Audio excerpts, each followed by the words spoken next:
Mot pour mot. Tu vois, quand je te dis peu importe avec qui tu es, tu restes à moi, peu importe le temps qui passe, tu restes à moi, c'est pas forcément l'appartenance, tu vois, charnelle. C'est cette histoire qui nous lie. Tu vois, peu importe avec qui tu seras, peu importe le temps qui va passer, il y a quelque chose qui nous lie. Il y a cette histoire qui nous lie et je t'appartiens comme tu m'appartiens.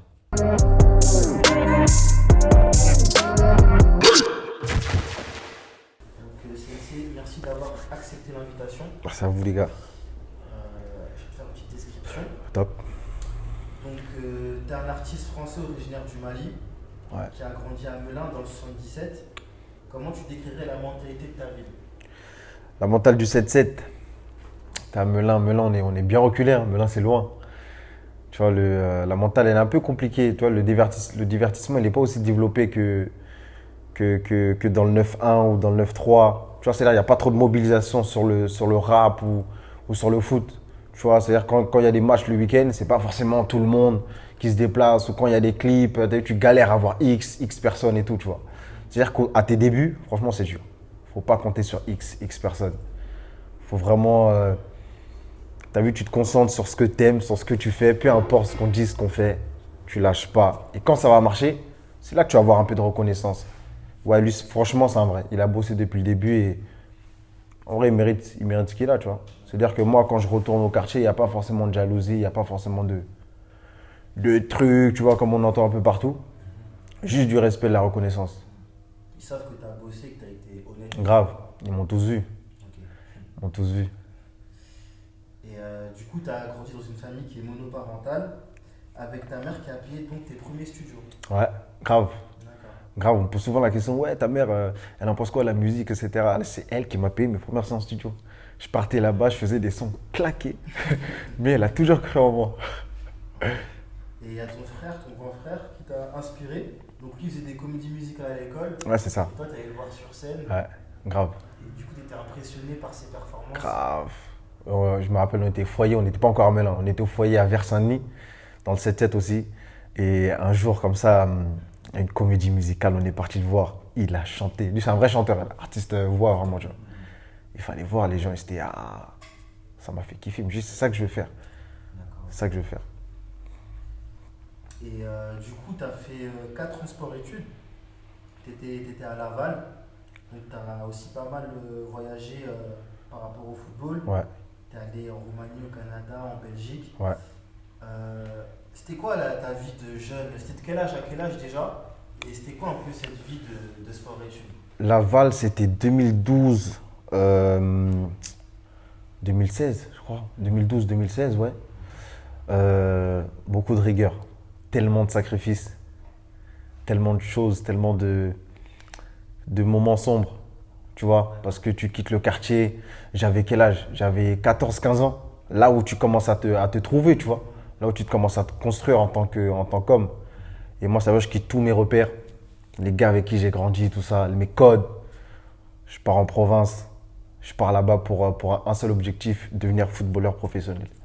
D'accord, Tu ok. vois, parce qu'à la maison, on compte sur moi, la famille compte sur moi. Et t'as vu, on est jeune, mais on a beaucoup, beaucoup de responsabilités. Déjà, ouais. Tu vois, tu pars dans un centre où tu vois, tu connais pas forcément les gens, c'est-à-dire que tu es en guerre un peu.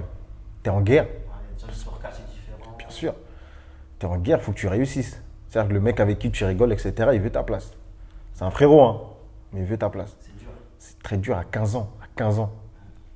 Franchement, le foot, ça sauve des vies, mais ça en détruit pas mal aussi. Moi, j'ai vu des gars qui avaient énormément de talent, mais tu as vu, ne serait-ce que le cadre, ne serait-ce que l'environnement, tu vois, les raisons, tout ça, ça détruit pas mal de gens.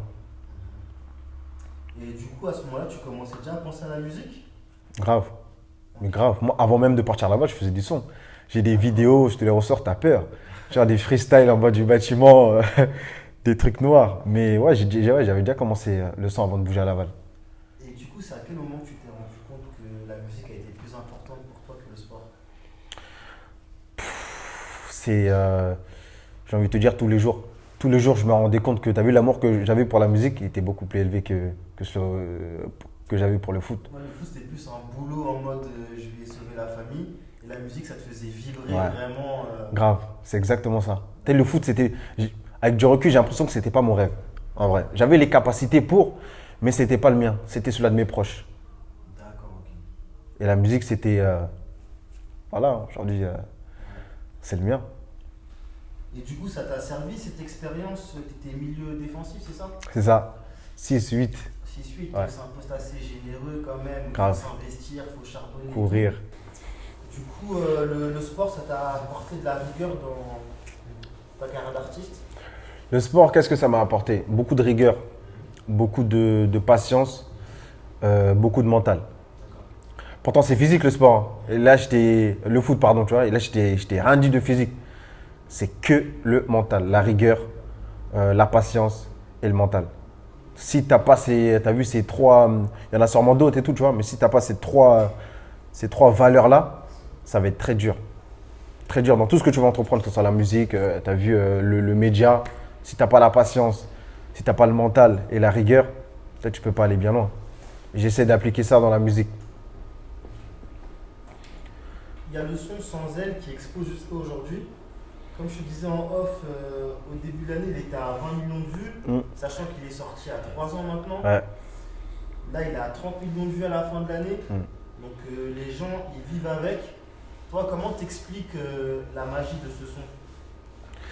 La magie de Sans elle, pourquoi Sans elle il a pété? En gros, c'est un peu ça la question. Ouais, pourquoi il a pété? Pourquoi il continue encore à péter? Pourquoi? Parce que je pense que Sans elle, c'est le premier son où j'ai mis vraiment mon cœur, sans transparence. T'as vu, j'ai pas mis filtre dans ce que je ressentais et ce que je voulais exprimer. Et l'histoire, elle est universelle. C'est-à-dire que toi, tu te ressens dans Sans elle, comme le mec qui est au Canada ou qui est en Russie ou qui est je ne sais où. Au final, on vit tous les mêmes histoires, tu vois. Et à partir de Sans elle, j'ai essayé d'appliquer cette recette-là sur un peu tous les morceaux. D'être le plus vrai, le plus franc possible. Parce qu'avant Sans elle, j'étais pas mal dans le rap. Beaucoup même dans le rap, dans le kickage. Et forcément, c'est de l'ego trip. Un peu de conscient et tout, mais c'est plus ego trip que, tu vois. Et voilà, je pense que c'est ça, la magie, c'est la vérité, la sincérité que j'ai mis dans le morceau. Ouais, du coup, ouais, c'est vraiment un truc que tu as appliqué par la suite en réalité parce que tu as quasiment appliqué à chaque fois la même formule. Tu as Grave. été très transparent. Grave. Tu as eu des titres très forts comme Impossible, euh, Avec moi, Avec moi, ouais. Peur d'aimer, Peur d'aimer, etc. ouais. Donc vraiment, c'est des morceaux où vraiment tu as été le plus franc possible avec ton public. Exactement, ouais. Toi, avec du recul, après avoir fait Sans elle qui a explosé d'un coup, comment tu as géré la suite? Peut-être, je suis passé d'un rappeur à un artiste. D'accord. C'est deux choses différentes. Et Tu ne t'attendais pas à ce que ça pète dans ce sens-là? non, pas du tout. Je serais un mytho si je te dis non, je ne savais pas que ça allait marcher comme ça, etc. Je savais que ça allait marcher. À cette échelle-là, je ne pensais pas que ça allait marcher comme ça, tu vois. Ouais, pas autant. Mais non, pas autant. Comment j'ai géré ça? T'as vu, je passe d'un rappeur à un artiste. C'est-à-dire que moi, de base, c'est. Là, je suis dans la mélo. T'as vu la douceur, la poésie, les femmes, etc. Après, Sans elle, je sors un freestyle rap. Tu sais, pour pas me mettre dans cette case. T'as compris? Je sors le essayé freestyle de- directement. Ouais. Je voulais éduquer le public. J'ai sorti Flex. Ça n'a pas marché. Ok. Et là, tu es face à une réalité. On t'a collé une étiquette, quoi. Pas forcément une étiquette. Ce que le public attend de toi et ce que tu aimes faire. D'accord. Tu vois, c'est pas forcément toujours la même chose. Et c'est là qu'il faut trouver un juste milieu entre ce que tu aimes faire et ce qu'ils attendent de toi. Et à partir de là, tu éduques ton public avec le temps, tu vois. Tu leur donnes ce qu'ils aiment et ce que tu aimes faire. Tu fais un mélange des deux et ça donne ce que tu es, je pense. Ça a donné Sensei aujourd'hui. Ok. Il faut savoir que tu fais toi-même tes prods, Ouais, tes grave. top lines, t'écris des textes très profonds. Donc, dans la plupart Merci. des chansons, même s'ils sont très mélodieux, etc., on sent quand même qu'il y a une écriture très riche. Il y a même des Merci. punchlines dans des sons de relations humaines, de couple, d'amour, de femmes, etc. Merci. Donc, toi, à partir du moment où tu as vu que tu étais capable de faire un petit peu tout, comment tu t'es dit, voilà, malgré le fait que je fasse un peu tout, je vais rester quand même dans ma direction artistique Ouais. et trouver une harmonie entre ce que le public y veut et toi, ce que tu aimes faire. Comme j'ai expliqué tout à l'heure. Tu vois, entre ce que j'aime faire et ce qu'ils attendent de moi, faut que j'arrive à trouver le juste milieu. Et peut-être que je n'ai même pas encore réussi à le trouver en vrai, tu vois, vu que j'ai pas. Après, j'estime personnellement que j'ai pas encore atteint ce que j'aimerais atteindre. C'est-à-dire que je suis encore en train de la perfectionner, cette recette en vrai. Tout simplement. Et pour rebondir sur l'écriture, moi je suis quelqu'un que j'ai baigné dans le rap conscient, tu vois, du Kerry, du Youssoupha. Ah ouais, d'accord. Tu vois, ça veut dire que. Tes références. Tu vois ce que je veux dire en termes d'écriture? C'est-à-dire que j'essaie de garder ce flambeau. Tu vois, je peux pas me permettre d'écrire n'importe quoi. Je me sentirais pas bien. Ouais, Je me sentirais pas bien. je vois. Alors, du coup, tu as réussi à développer une relation spéciale avec ta base fan. C'est-à-dire qu'il y a vraiment une réelle interaction. Là, je pense à Djarabi, par exemple, où vraiment, voilà, ça commençait que le petit bisou sur le micro, Ouais, etc. ouais. Les gens, ils t'ont saucé, t'es parti direct. Un jour, un son, pareil. Mm. Et tu t'auto-lances des défis. Ouais. Enfin, je pense que tu aimes bien la performance, etc. Ouais, grave. Comment s'est développée cette relation où tu t'es dit, ok, j'ai des millions de vues un peu partout, mais je veux rester hyper proche de ma base fan. Je pense que c'est l'éducation. C'est l'éducation, tu as vu, avec le temps, avec la fame, comme je dis, tu vois, le succès, la gloire. Soit ça te change, ou soit tu changes cette chose-là, tu vois.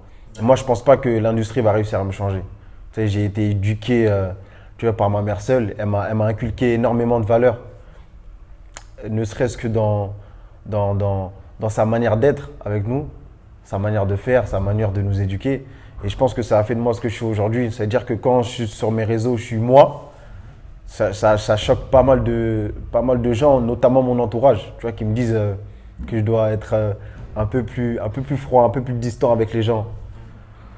Mais j'y arrive pas. Et moi, c'est la chaleur humaine, c'est les gens, c'est la vérité. Pas de filtre. C'est-à-dire, j'essaie d'entretenir cette relation utopique, en vrai.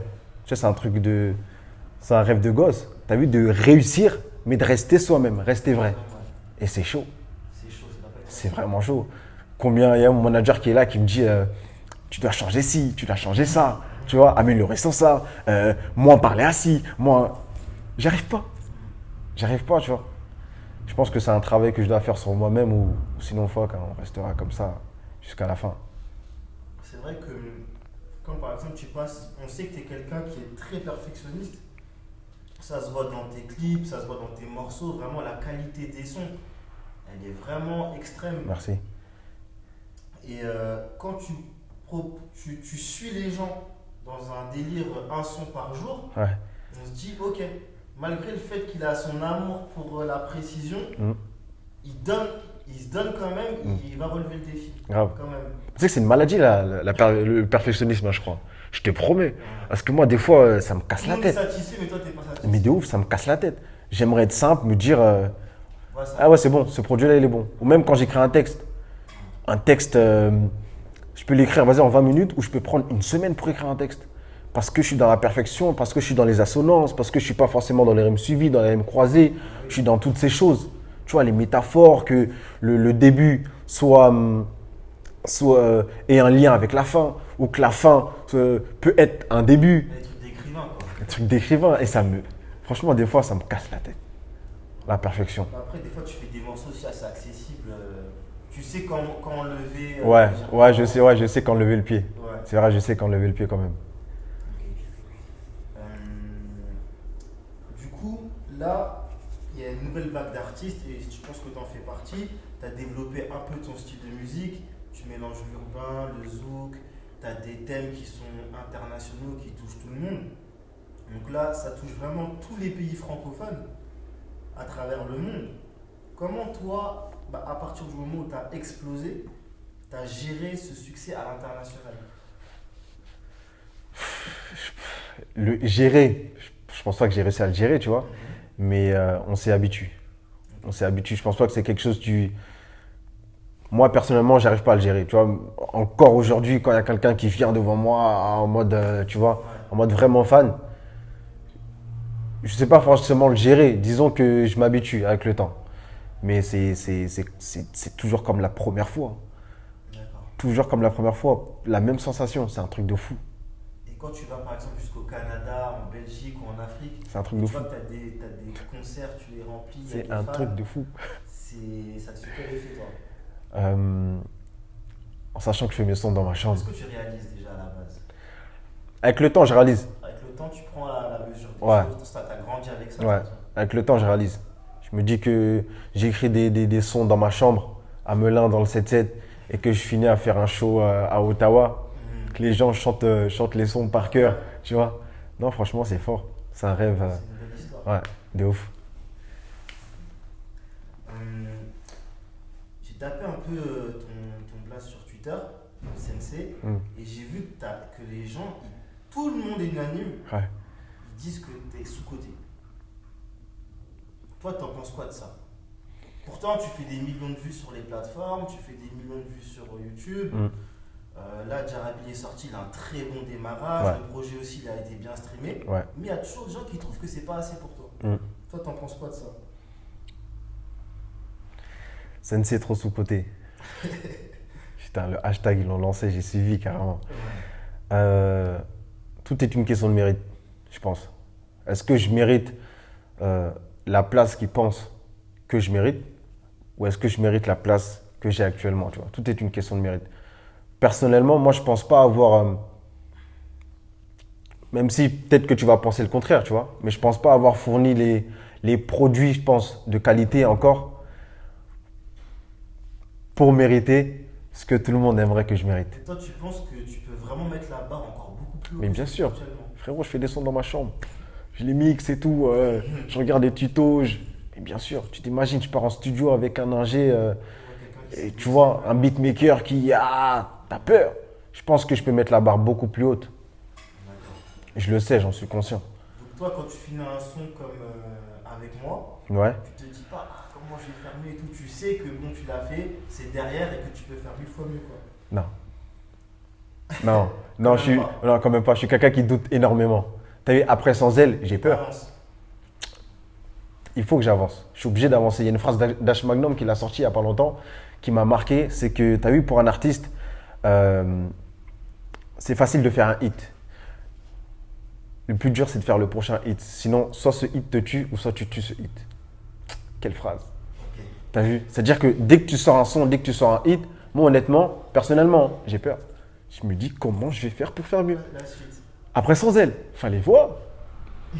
Le seul, il est même pas fait, je crois, une semaine ou 2 semaines. Toi, ça n'a même pas été consommé pour de vrai, que j'étais déjà là à faire des sons, à réfléchir, à faire mieux, etc. Tu vois. Et quand je sors un jour un son, mais je suis déjà sur l'album. Quand je sors sans le bandeau, je suis déjà sur, tu vois. Toujours douter. Parce que dès que je me mettrai un jour dans une position de certitude, de confiance, je pense que c'est là que je vais perdre. D'accord. C'est là que je vais perdre. Donc après, là, on va parler de l'album qui vient de sortir il y a 2 semaines. Déjà, les retours que tu as eu, C'est fort. c'est fort. C'est fort pour un projet que j'ai fait. En vérité, un jour un son, je l'ai fait en une semaine. En une semaine, je l'avais fait avec Kamal à la base, tu vois. Des sons que j'ai fait pendant le confinement. J'étais rentré du Canada, il y avait une polémique. Ouais. Il y a une polémique. Tu commences l'album avec ça. Exactement. Il y a une polémique, une fille qui m'accusait de plagiat sur un titre que j'avais sorti sans le bandeau toute la nuit, tu vois. Un problème de communication entre son équipe et mon équipe, son son qui n'est jamais parvenu à mon oreille. Tu vois, et ça, je lui dis ça là, je lui ai dit aussi à elle, elle m'a jamais répondu. Et à partir de là, j'ai compris qu'elle n'était pas forcément en quête de vérité ou de, tu vois, c'était plus une forme de buzz et tout, tu vois. Du coup, j'ai décidé de ne pas parler et plutôt agir. D'accord. Faire un son par jour, montrer au monde, me montrer à moi-même que je peux faire un son, une prod, une mélodie, écrire un texte sans plagier, sans m'inspirer à gauche, à droite. Tout vient de moi. Tu vois, je voulais me prouver à moi-même et je pense que j'ai réussi à prouver au monde entier en vrai. Ouais. Un jour un son. Il est là, il vient de là le concept. Il y a une belle phrase que tu dis, c'est comme avec les autres, avec moi t'auras mal, mais je suis pas les autres et je ferai de mon mieux. Non, Jarabi, ouais. Dans Jarabi. Ouais, exactement. Et du coup, c'est une petite référence à un son que tu avais fait auparavant. Je te ferai du mal. Où tu dis clairement, le titre, c'est Je te ferai du mal. Déjà, c'est un titre qui est très très fort.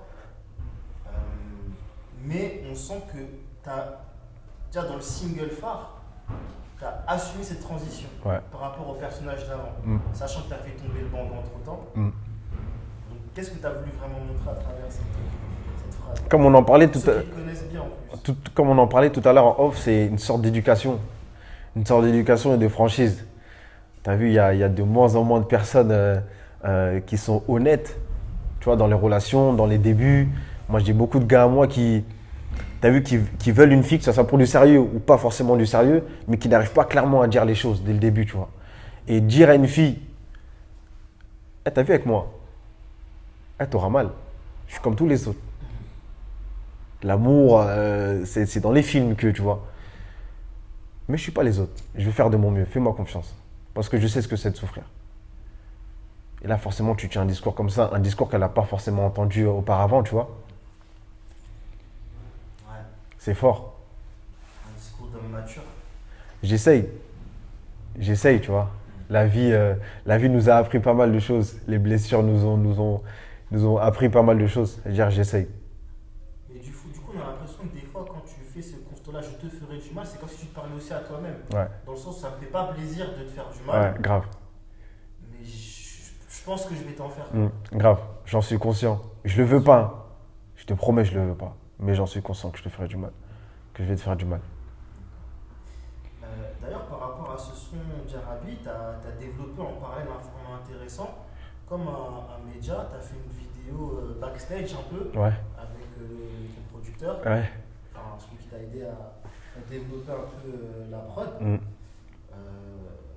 Est-ce que tu penses que c'était pas un média de faire cette vidéo-là en vrai? Tu parles de la web série Les coulisses d'un jour un son? Voilà. Ok. Parce que tu l'as développé par toi-même, parce que peut-être tu t'es dit, bah ouais, je vais expliquer en profondeur un peu, communiquer ce que j'ai voulu faire. Ouais.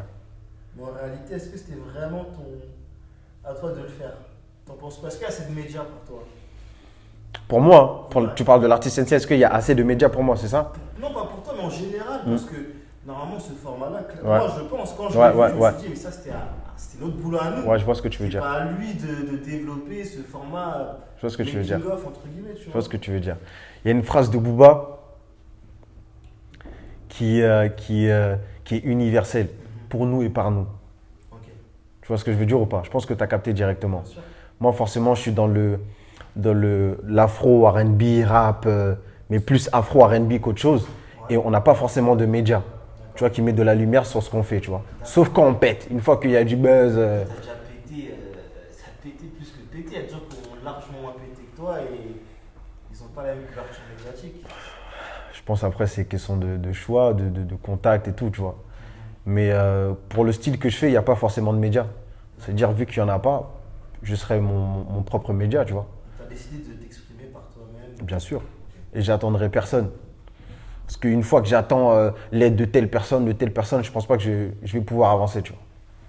Et tout part d'une idée, en vrai. Tout part d'une idée, justement, une idée médiatique que je dois réaliser. J'ai pas forcément les gens pour. On va le faire nous-mêmes, les gars. On va le faire nous-mêmes. En plus, c'était très bien réalisé. En plus, Merci. le montage et tout. Merci. Gros big up à Anthony. Tu sais, qui nous a pondu ce truc. Mais t'as regardé les épisodes? Ouais, C'est fort. Non, c'est fort. Moi, j'étais surpris chaque jour. En fait, il me faisait quoi? Il m'envoyait les épisodes le jour pour le jour pour le jour. Ok. C'était galère. Laisse tomber. C'est-à-dire que quand il y avait des modifs, parce qu'il taffe et tout, quand il y avait des modifs, des fois, tu savais même pas si l'épisode allait sortir à 21h, etc. Mais à chaque fois qu'il m'envoie un épisode, waouh, c'était trop. Il te rendait le truc profond, vivant, les transitions, les sons. Ouais, Tu j'ai sais vu, ce que j'ai c'est, vu, j'ai vu, tu vois? je sais ce Non, que franchement, c'est fort. Gros big up à lui. c'est. Est-ce que tu en as fini avec tes démons? Mes démons. Ouais. Est-ce que tu as découvert certaines vérités? Parce qu'avant, tu te posais beaucoup de questions dans tes sons, Mm. tu te cherchais, et là, on a l'impression que quand même, après, je sais pas si c'est grâce à une femme, Ouais. mais tu as réussi à trouver une stabilité quand même. Mais il y a certaines références aussi à une personne du passé dans cet album, Souvent. souvent. Souvent. Parce que le passé fait de nous ce qu'on est aujourd'hui, tu vois. Et tu l'assumes clairement, même Clairement. dans ta nouvelle. Mais bien sûr, clairement. Bien sûr. Est-ce que j'en ai fini avec mes démons? Il y a une phrase que je dis il n'y a pas longtemps dans un texte là, c'est que mes démons sont calmes et mes anges sont fêlés. Je pense que j'en aurai jamais fini. Ok. Il y en aura toujours des nouveaux, c'est un peu Toujours. perpétuel. Toujours. J'en ai pas fini. Pas encore en tout cas. Dans aucun regret, tu dis peu importe avec qui tu es, tu restes à moi. Ouais. Peu importe le temps qui passe, tu restes à moi. Ouais. C'est quand même une phrase, c'est très fort. Et, Ouais, fort. donc tu pars dans les extrêmes. Ouais. Je pense que c'est volontaire. Même des fois, tu parles d'argent, tu te dis même si j'avais rien, je sais que tu serais là. Même si tu m'aimes plus, tu dois partir, pars, c'est pas grave. Donc là, on parle vraiment d'amour passionnel. Est-ce que récemment, tu as vécu quelque chose comme ça qui t'a inspiré? Ouais. Ouais, totalement. Totalement. Et t'as vu, je m'inspire de ça, je me sers de ça. Et plus tu rentres dans les détails, et plus les gens se reconnaissent. Ouais, exactement. T'as vu, dans aucun regret, attention, faut pas le prendre mot pour mot. Tu vois, quand je te dis, peu importe avec qui tu es, tu restes à moi, peu importe le temps qui passe, tu restes à moi, c'est pas forcément l'appartenance, tu vois, charnelle. C'est cette histoire qui nous lie. Tu vois, peu importe avec qui tu seras, peu importe le temps qui va passer, il y a quelque chose qui nous lie. Il y a cette histoire qui nous lie. Et je t'appartiens comme tu m'appartiens. Quelque part, dans l'histoire, tu vois. C'est souvenirs, c'est... Exactement. D'accord, ok. C'est pas forcément, ouais, t'as encore un mois. Non, attends. C'est trop ça quand Ouais, même. mais c'est important à préciser. Ouais. Parce que ça peut être interprété au premier degré. Et forcément, le but c'est que ça soit interprété du premier degré. D'accord. Mais Pour ceux qui te connaissent depuis, ouais, c'est beaucoup plus profond que ça. c'est beaucoup plus profond que ça. Ouais.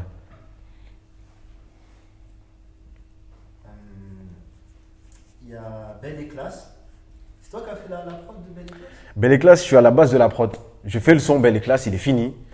Je me dis non. J'ai envie de le prendre à contre-pied, je viens de faire un truc différent, bizarre. T'avais déjà fait beaucoup de morceaux d'album à ce moment-là? Ouais.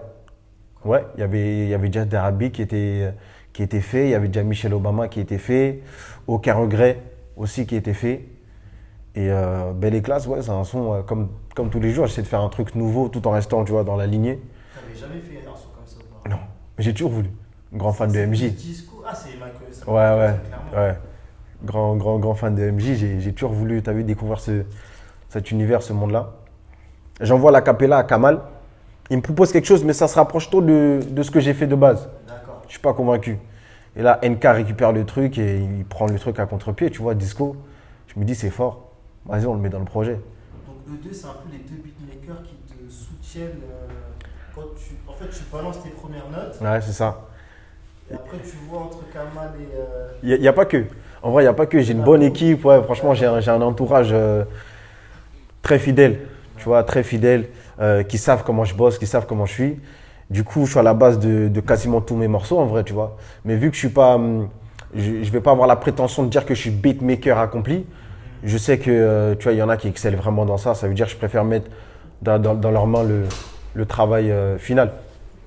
Et Kamal, c'est Kamal. Tu vois, disque d'or, single de diamant, de platine. Je peux t'en citer, tu vois. Et voilà. Ok. Ouais, tu as du bon boulot. À un moment, dans une interview, tu disais que tu aimais bien travailler avec beaucoup de personnes différentes. Ouais, totalement. Ça t'ouvrait l'esprit. Totalement. Tu vois, je suis quelqu'un de très ouvert d'esprit. Tu sais, comme tu as dit au début, j'ai beaucoup voyagé. Ouais. J'ai beaucoup voyagé. Tu vois, c'est là que Un peu de temps en plus. tu rencontres des gens, nouvelles cultures, des nouveaux codes. Et forcément, tu t'empruntes de tout ça, tu vois. Ça fait un mélange de plusieurs cultures. Et ça t'ouvre l'esprit, je pense. Ça, c'est un conseil que tu donnerais à des jeunes artistes Bien sûr. qui regardent, Mais mec, même à parce que mes là, gars ils du veulent quartier. travailler en famille. Ouais. Mais des fois, peut-être que changer de temps en temps de producteur ou de réal, ça peut faire du bien aussi. Ça peut faire du bien, comme ça peut détruire, pile ou Ça peut face. se détruire. Je donnerais plus ce conseil aux petits qui sont au quartier. D'accord. Vraiment. Parce que, t'as vu, on est dans notre bulle. En plus, je t'ai dit, le 7-7, c'est loin. On est éloigné et tout ça, tu vois. C'est-à-dire que la mentale, elle est très spéciale.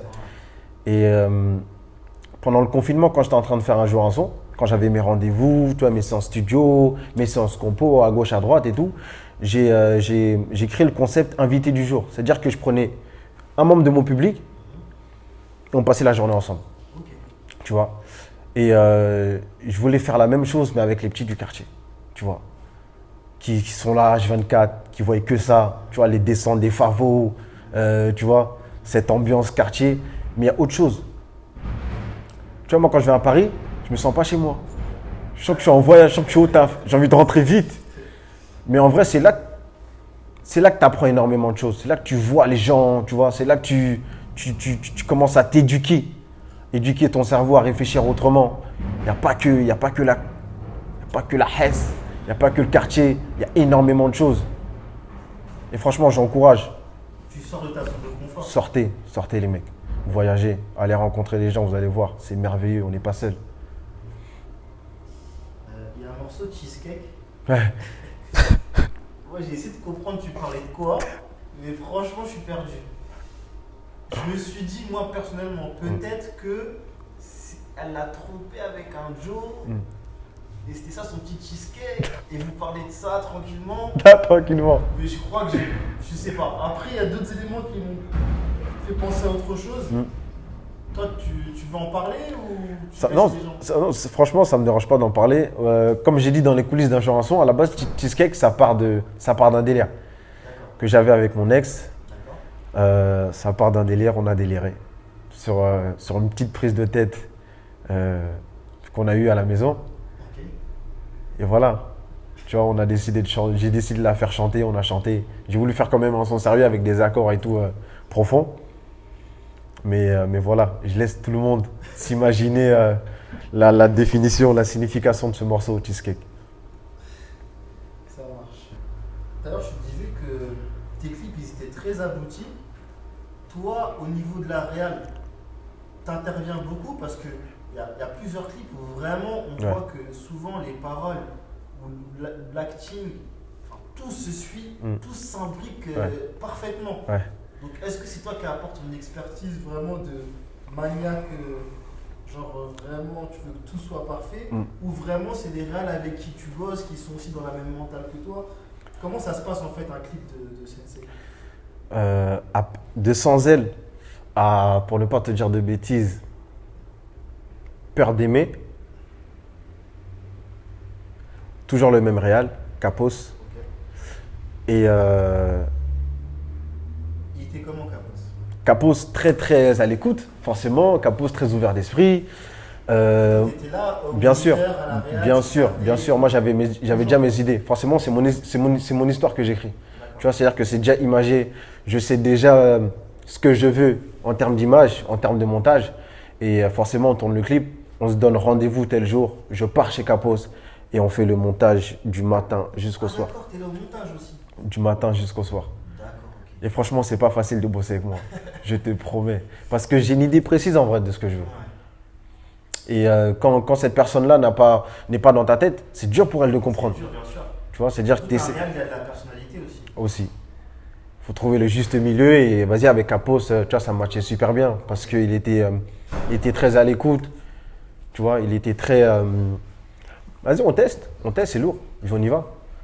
Et moi, je savais déjà ce que je voulais. Du coup, bon duo, très très bon duo. Ça a formé tous ces clips-là qu'on a produits durant 2 ans maintenant, 3 ans. Et après Capos, t'es passé à. Après Capos, comme tu as dit tout à l'heure, c'est bien de changer. D'accord. Tu vois, pour essayer de peut-être franchir un cap, aller chercher d'autres personnes, d'autres méthodes de taf, déléguer, tu sais, faire confiance, laisser un réal faire le montage, tu vois. Après, tu es satisfait, tu n'es pas satisfait, mais dans l'ensemble, pour l'instant, ça se passe super bien. D'accord. Ça se passe super bien, ouais. Ok, c'est cool. Du coup, Michelle Obama, je pense que c'est un titre qui est important pour toi. Ouais. T'as pris du temps à l'écrire ce morceau? Non. Non. Tu l'as écrit? En un jour, Michelle Obama s'était plié. D'accord. Bien sûr. T'as utilisé un sentiment, t'étais dans un état d'esprit? Tu sais qu'à la base, comme j'ai dit dans les coulisses d'un jour un son, Michelle Obama, je l'écris, c'est même pas pour moi. Tu vois, je suis en train de bosser sur un album d'un artiste et on se dit que vas-y, j'écris. J'aime trop écrire, tu vois. On dit, vas-y, j'écris pour l'album. Et j'écris Michelle Obama, tu vois. Je lui envoie, il aime bien, lourd. On revient pas forcément dessus, il n'y a pas forcément de débat, de quoi que ce soit. Et comme moi, je décide de faire le projet un jour un son, je suis en train de voir tous les sons que j'ai fait pendant cette période-là et je tombe sur Michelle Obama. Et là, je dis à l'artiste en question, putain, ce son, je pense que je vais le prendre pour mon projet. Je dis, vas-y frérot, il n'y a pas de problème. Parce que Michelle Obama, quand je l'écris, c'est une histoire de ma vie. C'est vraiment ma vie. C'est-à-dire que j'étais prêt à livrer ce bout de ma vie-là là, à quelqu'un d'autre. Et j'aurais plus l'occasion de l'expliquer forcément, tu vois. Bien sûr. Et pourquoi je l'écris si facilement? Parce que c'est ma vie. Du coup, c'est facile à raconter. Toi, c'est pas un jeu d'acteur. C'est pas, non, pas du tout. Pas du tout. C'est vraiment transparence totale. Transparence totale. Et tu sais quoi? Je vais te faire un aveu. Michelle Obama, je pense, après Sans elle, c'est l'un des sons où j'ai mis le plus de filtres, justement.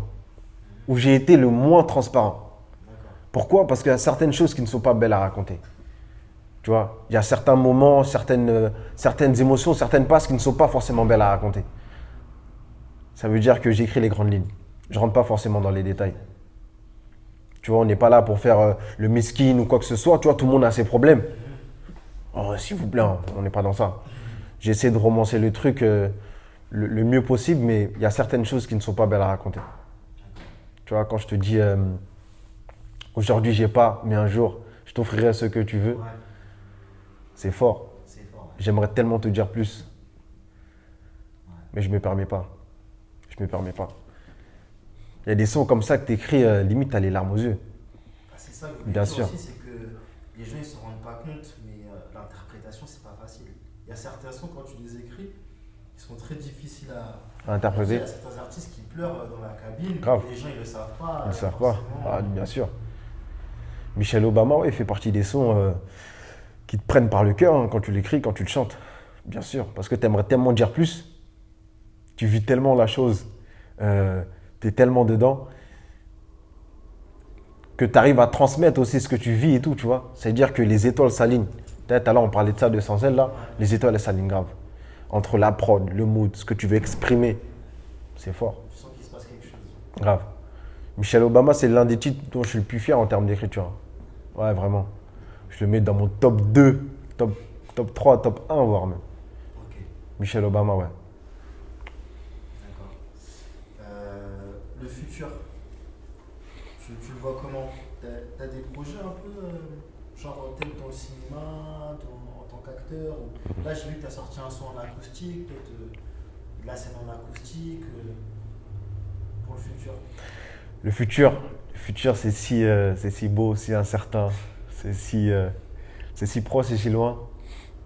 Le futur ne dure qu'un instant, mais dure aussi une éternité. Franchement, le futur, j'ai T'aimes tellement les de choses. proverbes? Bien sûr. Culture africaine, c'est-à-dire que maman, quand elle nous éduque, proverbe sur proverbe, des proverbes qui font rire, des proverbes qui font réfléchir, mais qui t'éduquent. C'est-à-dire qu'on a béni dans ça, tu vois. Mais le futur, il y a déjà pas mal de choses dans le présent. C'est-à-dire que je ne veux pas brouiller les pistes pour le futur. Tu vois, le futur arrivera quand il arrivera. Il faut laisser du temps au temps. Pour l'instant, on savoure un jour un son, on savoure Jarabi qui vient de sortir, les prochains clips du projet qui vont sortir. Et le futur n'est pas si loin, croyez-moi. Ok, et un mot pour la fin, du coup? Merci à tout le monde. Il y a un mot, s'il y a un mot qui devrait représenter ma vie, je pense que c'est merci. Merci pour tout le monde, pour tout. Mon entourage, mon public, vous, t'as vu, qui crédibilisez un peu le travail qui est fourni, qui rend cette chose vraie, qui rend cette chose si magnifique. Franchement, merci à tout le monde. Et je pense que c'est que le début de cette belle aventure, belle histoire. Merci à toi.